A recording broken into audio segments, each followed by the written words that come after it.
Orbea's Occam TR H10 was one of the few 29ers in this year's Trail Bike of the Year, and at 12.5 kilos was also one of the lightest bikes in the whole test. That certainly puts it at the more cross-country end of the spectrum, but that's no bad thing necessarily.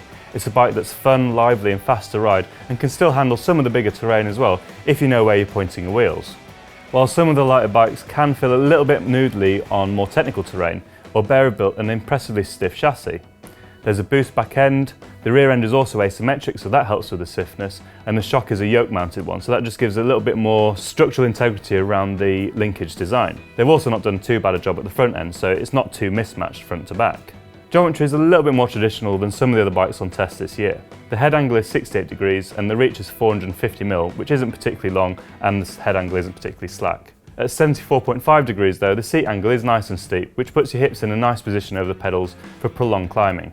Keeping the bike relatively responsive and quite whippy would be the 740mm bars and the 60mm stem. Again, neither of these are particularly wide and radical, but they do work on a bike with a slightly more cross-country bent. Orbea have clearly spent a fair chunk of the £2,800 on the suspension for this bike.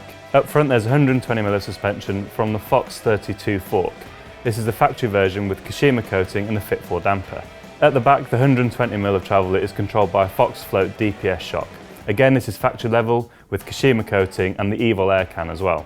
The bike rolls on a pair of DT Swiss Spline X1900 wheels. They have a reasonable bit of width in the rim, and mounted onto those is a pair of Maxxis tyres. There's a 2.4-inch Ardent up front and a 2.35-inch Forecaster at the back. These tyres are definitely better suited to maybe less radical or certainly dry terrain. They're not particularly chunky, but they do roll fast, and that matches the nature of the bike. Bringing the whole thing to a stop is a pair of Shimano M506 non-series brakes, and they do a perfectly good job. One of the best things about Orbea's business model is that when you order the bike off the Orbea website, you can change some of the components on the bike, whether that's brakes, tyres, drivetrain, that sort of thing.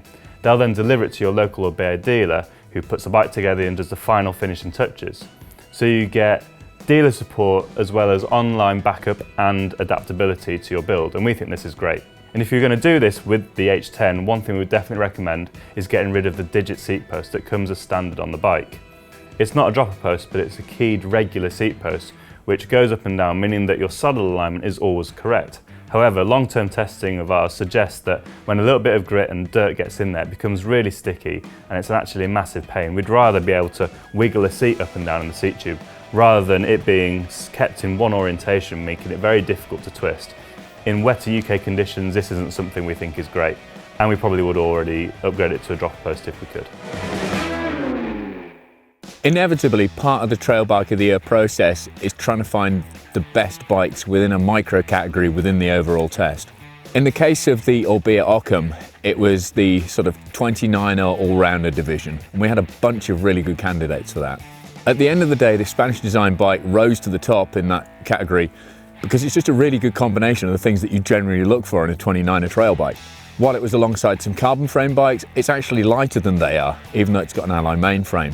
The balance of 140mm fork and 130mm rear travel is spot on. You're already getting a slight assist in terms of rollover and speed sustain from the larger wheels anyway, so you don't need an absolute ton of travel.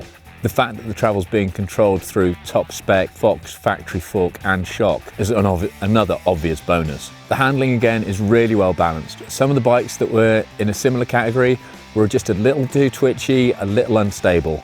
That doesn't mean the Occam's an enduro bike, and it's not even the biggest version that Orbea do. There's an AM as well, which has a slightly slacker, more stable geometry and also has more travel. What we liked about the TR is the combination of that easy speed, very efficient suspension. It doesn't need a great deal of setup faff, just put your sag in there and you're really good to go. The bar and stem size aren't radical, but the stem's short enough and the bars are wide enough to give you good consistent control without punching every tree you go past. As it comes out, it's got a good mix of wheels, even if we probably put the tyres the other way around and have the Forecaster on the front for a little more grip. It's naturally fast, it covers ground really efficiently, it climbs well, it comes out of corners fast, it accelerates easily, but when things get exciting and a bit tense, it's relaxed. You know, it's a well-balanced bike. It doesn't do anything that startles you or surprises you. It's consistently controlled, and like we say, the suspension is a real bonus when things are coming at you hard and fast. It really amplifies the bike's ability and makes it a great all-round package if miles and meters are as much part of your idea of a fun bike ride as just absolutely ripping descents. So all in all then, you've got an impressively light, flickable, fun, fast to ride 29er with a chassis that isn't too noodly. You also get great backup and support, and you also get the ability to choose exactly what goes onto it. The suspension kinematics are good and it pedals uphill fast and efficient too. So if you do want a bike for going long distances or going down to your local trail centre and hitting them pretty fast, the Orbea probably is quite a good option for you.